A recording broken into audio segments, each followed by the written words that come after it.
क्या हो अगर आप पर छोड़ दिया जाए ये गुस्सैल भालू। क्या आपने कभी इतना बड़ा खरगोश देखा है? क्या हो अगर धरती पर हो जाए तेजाब की बारिश और अगर धरती के सारे मच्छर मर जाएं तो क्या होगा? दोस्तों, ऐसी इंटरेस्टिंग फैक्ट्स और किस्से कहानियों को जानने के लिए बने रहिए वीडियो के लास्ट तक। उससे पहले चैनल पर नए हो तो सब्सक्राइब करके बेल आइकन दबा लो। Fact number 20। दोस्तों, आपने छोटे बड़े कई तरह के चूहे देखे होंगे, लेकिन क्या आपको पता है कि दुनिया में चूहों की एक ऐसी प्रजाति भी है जिन्हें सबसे बड़े चूहों का खिताब हासिल है। साउथ अमेरिका के ब्राजील जैसे शहरों में चूहों की कैपिबेरा नाम की एक प्रजाति पाई जाती है जो सबसे बड़ी मानी जाती है। इस बात का अंदाजा आप ऐसे लगा सकते हैं कि स्पीसीज का एक सामान्य चूहा 1 से 1.5 मीटर लंबा और 65 किलो तक का होता है, मतलब एक इंसान की जितना भारी। Fact number 19। दोस्तों, आप में से जो लोग कुत्ते पालने के शौकीन हैं वो लोग ये बात जानते होंगे कि ज्यादातर लोग अपने घर के पास ही एक अपने कुत्ते के लिए एक छोटा सा घर बनाते हैं, लेकिन दुनिया में एक इंसान ऐसा भी है जिसने अपने प्यारे कुत्ते के लिए पूरा का पूरा बंगला बना दिया। और क्या आपको पता है कि दुनिया का वो सबसे महंगा डॉग हाउस आखिर कितने रुपए का है? अगर नहीं पता तो जान लीजिए कि जुहू टिंगसाओ नाम के एक आदमी ने अपने पेट डॉग सैलर के लिए एक ऐसा घर बनवाया जिसकी कीमत लगभग 4 करोड़ रुपए है। आपको बता दें कि इस डॉग हाउस में स्विमिंग पूल से लेकर पार्क और ग्राउंड की भी सुविधा है।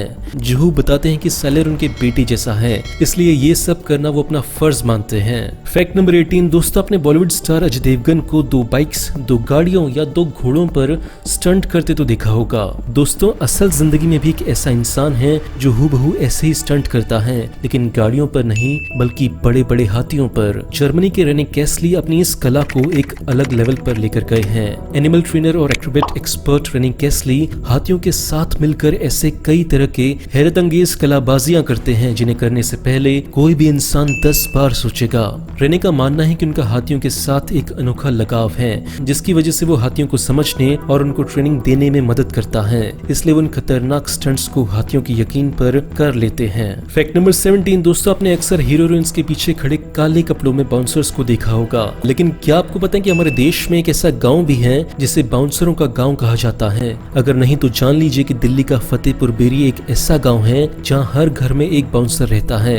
कहा जाता है कि दिल्ली और गुड़गांव के बड़े बड़े क्लब्स में जितने भी बाउंसर देखे जाते हैं वो इसी गाँव से निकल कर आते हैं। इस गाँव के सबसे पहले बाउंसर विजय बाउंसर थे, लेकिन उनके बाद बाउंसरों का ये सिलसिला ऐसा चला कि आज भी यहाँ के ज्यादातर जवान बाउंसर की फील्ड में ही जाते हैं। Fact number 16। दोस्तों, चाइना में सांप खाने की परंपरा तो न जाने कब से है, लेकिन क्या आपको पता है कि चीन में एक ऐसा गांव भी है जहां लाखों सांपों को पाला जाता है। इस गांव को सांपों का गांव भी कहा जाता है। चीन के जिजिक्याओ नाम के इस गांव में करीब 3 लाख से भी ज्यादा सांपों का ठिकाना है। पुराने समय से इस गांव में रहने वाले कई परिवारों का रोजगार जहरीले सांपों को पालकर उनके जहर, हड्डियों की दवा बनाकर और सांपों से बनी शराब बनाकर बेचना है। ये लोग नए नए तरीकों से सांपों को पालते हुए इनका मुंह सुई से सिल देते हैं ताकि ये किसी को कोई नुकसान न पहुंचा पाए। Fact number 15। दोस्तों, आपने कभी असली में भूत देखा है? भूत होते हैं या नहीं इसके बारे में कुछ गारंटी के साथ तो नहीं कहा जा सकता, लेकिन इस धरती पर किसी न किसी जगह पर ऐसी रहस्यमय घटनाएं होती रहती हैं जो हमें किसी सुपरनेचुरल पावर की मौजूदगी का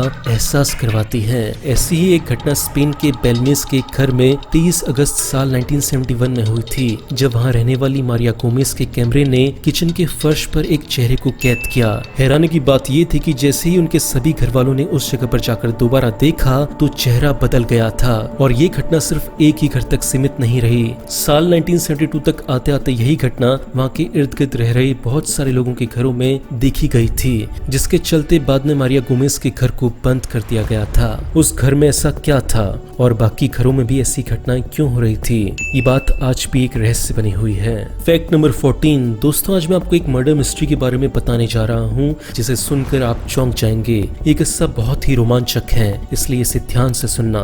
बात है साल 1995 की। 17 साल की क्रिस्टल नाम की लड़की की मौत सर पर लगे एक नुकीले ग्रेफाइट पत्थर लगने से हो जाती है। कातिल अपनी शानदार चाल में कामयाब हो जाता है और इस मौत के बारे में उस समय कोई पुख्ता सबूत नहीं मिलते, जिसके कारण पुलिस इस केस को एक एक्सीडेंट बताकर बंद कर देती है। लेकिन इस घटना के पूरे 18 साल के बाद जब फॉरेंसिक टेक्नोलॉजी ने डीएनए की खोज की, तब 2 फुल टाइम डिटेक्टिव ने अपने शक के चलते इस केस को फिर खोला और 2013 में उस ग्रेफाइट के टुकड़े पर लगे डीएनए के साथ साथ शक के घेरे में फंसे कातिल के सिगरेट के टुकड़े के डीएनए की जांच की गई, जिसके बाद कातिल को पकड़ा गया और उसे सजा भी हुई। इस तरह टेक्नोलॉजी ने 18 साल बाद क्रिस्टल को इंसाफ दिलाया। दोस्तों, क्या ऐसे ही आरुषि तलवार को भी इंसाफ मिलेगा? कमेंट्स में बताना। फैक्ट नंबर 13 दोस्तों, कोरोना वायरस से आज हजारों लोग मर रहे हैं, लेकिन क्या आपको पता है कि जब पुराने समय में कोई भी महामारी फैलती थी तो करोड़ों लोग यूं ही मर जाया करते थे। आज मैं आपको उसके पीछे का कारण बताऊंगा।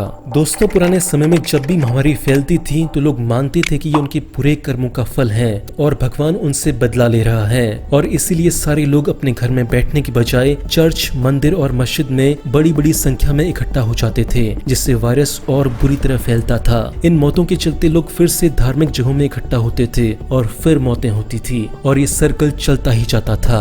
शुक्र है आज के समय में लोग अंधविश्वास से ज्यादा साइंस पर विश्वास करते हैं, इसलिए आज मंदिर और मस्जिद भी हमें अपने घर रहने की सलाह दे रहे हैं। फैक्ट नंबर 12 यूं तो आपने ऐसे कई घर देखे होंगे जो दुनिया से बिल्कुल दूर एकांत में बने होते हैं, लेकिन क्या आपको पता है कि जॉर्जिया में एक ऐसे साधु भी हैं जिन्होंने 130 फीट ऊंची पहाड़ी पर अपना ये घर बनाया हुआ है, जिसमें ये अकेले ही रहते हैं। मैगजिन नाम की ये साधु एक क्रिश्चियन मॉन्क है जो पिछले 25 सालों से भी ज्यादा समय से यहाँ रह रहे हैं। यही नहीं, इन्होंने इस ऊंची पहाड़ी पर चढ़ने के लिए 131 फीट ऊंची सीढ़ियां भी बनवाई हैं, जिसे चढ़ने में कम से कम 20 मिनट का समय लगता है। फैक्ट नंबर 11 दोस्तों, अपने ऋतिक रोशन की कहो ना प्यार है मूवी तो देखी होगी, जिसमें हीरो और हीरोइन एक आइलैंड में फंस जाते हैं, लेकिन क्या आप जानते हैं कि फिल्म के अलावा ये सीन हकीकत में भी हुआ है, जहाँ एक कपल 2 साल तक एक आइलैंड में फंस गया था।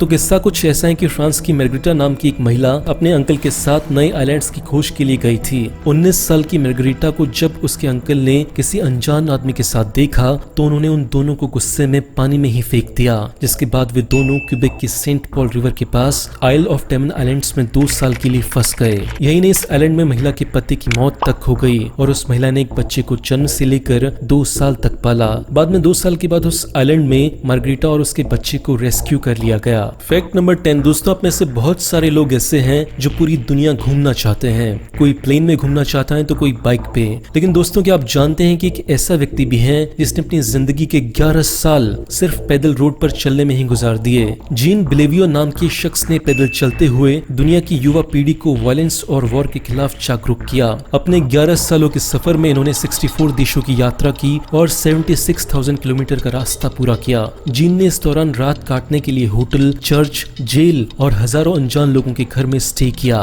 फैक्ट नंबर 9 दोस्तों, जहां दुनिया टेक्नोलॉजी और साइंस से हर बीमारी का इलाज ढूंढ रही है, वहीं दुनिया में आज भी ऐसे कई जगहें हैं जहां पुराने रीति रिवाजों को ही चलाया जा रहा है। इंडोनेशिया के रावाबुया क्षेत्र का भी कुछ ऐसा ही हाल है। यहाँ के लोगों का मानना है कि रेलवे ट्रैक में सोने से उनकी बीमारियों का इलाज होता है। इस वजह से यहाँ के गरीब परिवार जो अपना इलाज हॉस्पिटल में नहीं करवा पाते, उन्होंने इस रेलवे थेरेपी को पूरी तरह से अपना लिया है। इन लोगों का मानना है कि रेलवे ट्रैक में चलती ट्रेन से आने वाली ऊर्जा और वाइब्रेशन से उनकी बीमारियों का बेहतर इलाज होता है। हालांकि विज्ञान इस बात की कोई भी पुष्टि नहीं करता।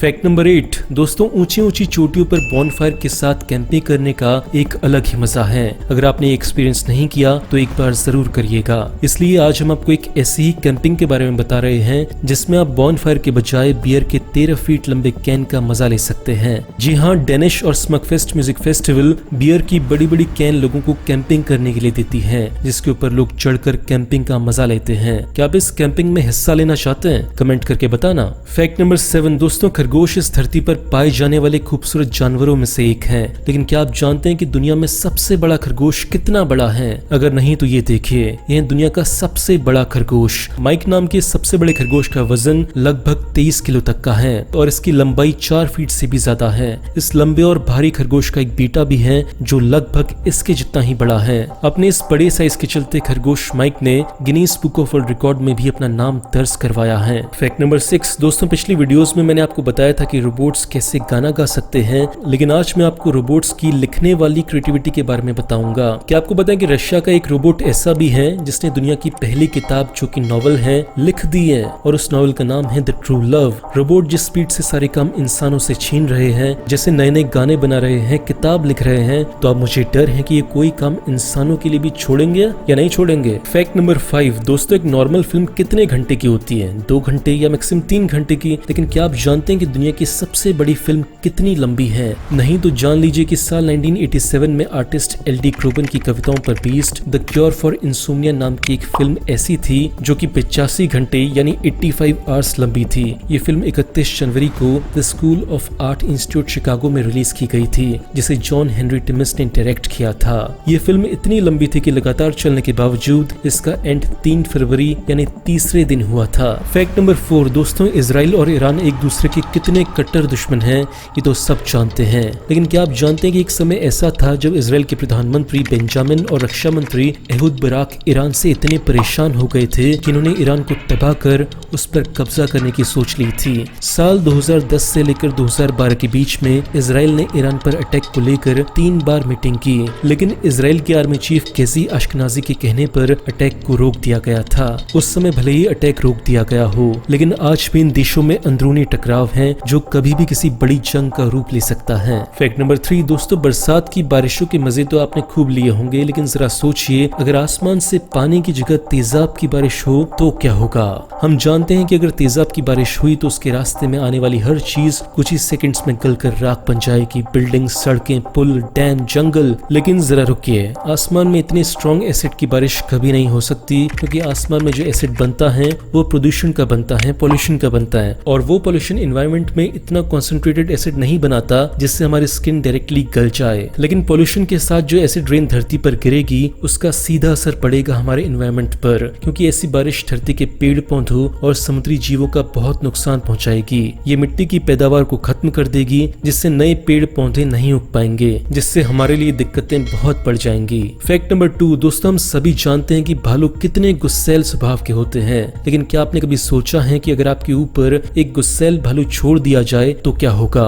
इससे पहले कि आप अंजाम की चिंता करें, आपको बता दूं कि जापान में ऐसी एक प्रतियोगिता बड़े चाव से खेली जाती है, जिसमें पार्टिसिपेंट को एक ग्लास की बॉक्स में बंद करके उसके ऊपर एक बड़े से भालू को छोड़ दिया जाता है। दिखने में भले ही एक खेल लगे, लेकिन इसमें जोखिम बहुत ज्यादा रहता है। फैक्ट नंबर 1 दोस्तों, मच्छर शुरू से ही इंसानी खून का दुश्मन रहा है। आपको बता दूं कि हर साल मच्छर के काटने से करीब 8 लाख से ज्यादा लोगों की मौत हो जाती है। लेकिन क्या आपने कभी सोचा है कि अगर दुनिया के सारे मच्छर एक साथ मर जाएं तो क्या होगा? तो एक रिपोर्ट के अनुसार मच्छरों की केवल 6% प्रजातियां ही इंसानों के लिए जानलेवा बीमारी का कारण बनती हैं। बाकी 96% की सभी प्रजातियां किसी न किसी तरीके से कुदरत की मदद ही करती हैं। अमेज़न जंगलों के जहरीले मच्छर अपने रेन फॉरेस्ट के पेड़ों को शिकारियों से बचाते तो हैं ही, साथ ही साथ बाकी जानवरों का खाना बनकर लाइफ सर्कल को भी पूरा करते हैं। इसलिए सभी मच्छरों का एक साथ मर जाना कुदरत के साथ खिलवाड़ होगा। लेकिन इंसानों में बीमारी फैलाने वाले अगर इन 6% मच्छरों को मार दिया जाए तो काफी हद तक इंसानी जीवन को बचाया जा सकता है। दोस्तों, बहुत दिनों से मैं देख रहा हूँ कि आप में से आधे से ज्यादा लोग वीडियोस देखते हो लेकिन ना लाइक करते हो ना सब्सक्राइब करते हो। मेरे एनालिटिक्स में सब दिखता है। तो वीडियोस अच्छे लग रहे हैं तो चैनल को सब्सक्राइब कर लो, वीडियो को लाइक कर लो। आज का लाइक टारगेट है 80,000 लाइक्स। चलो मिलते हैं अगले वीडियो में, ऐसे वीडियोस लगातार आते रहेंगे। बाय।